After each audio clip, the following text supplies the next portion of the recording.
Hello and welcome to Stumpy's Adventures. I'm out here in the workshop as usual. Today I've got a relatively short video for you, a little bit different. Unfortunately, I'm not going to be able to show, my usual fabricating or tomfoolery, fooling around on my mud mower. This is just going to be a talking head video. I wanted to give an update of what's been going on. It's been a little over a couple weeks since I put out a video. Last couple of weeks, I've been working on the shop itself. I installed a big window unit. When I say big, I mean 22,000, might be 24,000 BTU. I'm not sure. I can't remember. It's a 240 volt. And if you do the math on it, it should be able to cool a space, I think up to about 900 square feet. And I've got, I think, 480 square feet out here. So it should be more than enough to cool this space off. Well, with zero insulation, standalone building, the peaked roof with an attic, no, it was not able to do that.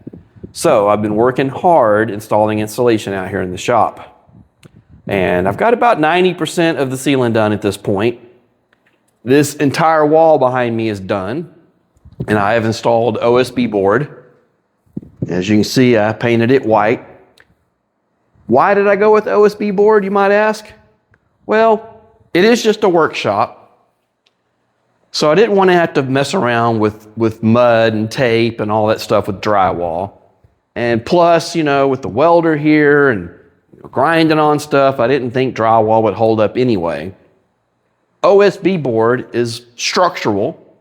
It adds some rigidity to the wall. That always, that helps. And I noticed the difference. Let me tell you, before I'd come in and out of that door, and when I'd shut the door, you have to kind of shut it hard because the soil out here moves around and you can adjust it, but a week later it's going to be in a different position. Anyway, you had to kind of, be firm about shutting the door. And you'd yank that door closed and you could just hear the whole wall just rattling. You could just feel it just. Well, now with the insulation in there and this USB board, USB. I'm kind of retarded. With the insulation and this OSB board, I can slam that door now and it sounds a lot more solid. It's just a thunk instead of a it's just a thunk. So I can tell you for sure it did add some rigidity to this wall. So I got that entire 24-foot wall done, insulated. Like I said, or I think I said, I've got 90% of the ceiling done. I've now turned my attention to the wall behind you. And I can, through the magic of editing, show you some footage so you can see what I'm talking about. Us sophisticated YouTube content creators, we call this a B-roll. So yes, I am showing you B-roll as we speak. Stop it. Get some help. But I've been working hard. There was the cabinet and a big workbench over there, just a bunch of junk that I had to clear out, move away from that wall, so that I have access to finish up the ceiling. I'm having to do something on these ends of the ceiling, which is where the roof comes down. It's the low spot of the roof. And just outside of that wall where the roof overhangs, I've heard it called soffits. So that's what I'm gonna call it, is soffits. Well, there's vents that allow air to come up, outside air to come up and into the attic and then flow up and then out the ridge vent. Well, when you're insulating like I am, you have to be careful not to block that airflow. And I'm not going to go into great detail about that, but do your research if you're going to do a project like this, and or if you're going to hire a contractor, make sure that they do it correctly. You don't want to block that airflow.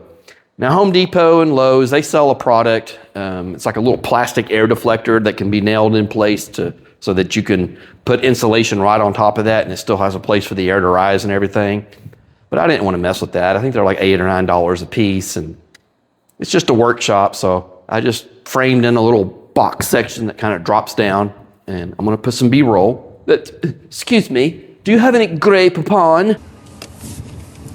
Pardon me. Have you any Grey Poupon? I'm showing my B-roll over here. You're not funny. Sorry, I'll settle down, I promise. But this is what I did on this side. As you can see, I just took a couple 2x3s, put them together, screwed them into the underside of the ceiling joist, and that way I created myself a cavity to put some R13 bat insulation. Batman! I want you to tell all your friends about me. What are you? I'm Batman. No, bat insulation. No Batman. How did we get off on that? But that is where I'm focusing my attention next, is that wall behind you and doing that framing, and that'll get the ceiling really close to 100%. I got just a couple little small sections that I need to go back in and throw some filler in, but that'll for the most part finish the ceiling, and then I can, since I've got it all exposed anyway, go ahead and throw some insulation in the wall over there. And then that brings us to this back corner. You can see how much stuff I have in this corner.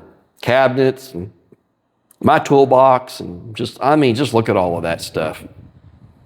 That all has to come away from those walls so that I can, finish the ceiling in that corner, finish the walls up, and then once I get to that point, real quickly, and I say real quickly, that'll probably be half a day or a day itself, I need to insulate the shop door, the overhead door, the metal door.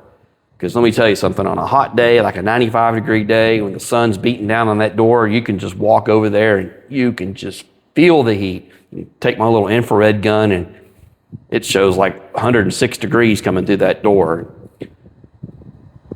Once I get to a certain point, can call it good enough, then I can get Stump Hauler back in here because I need to finish up that Predator V-twin engine swap. But more importantly, I have a deadline approaching. I have Stump Hauler entered into the 2026 ATLTF.com build-off. If you don't know what that is, all you got to do is go to ATLTF.com, which stands for allterrainlawntractorforum.com, and learn all about it. Check us out.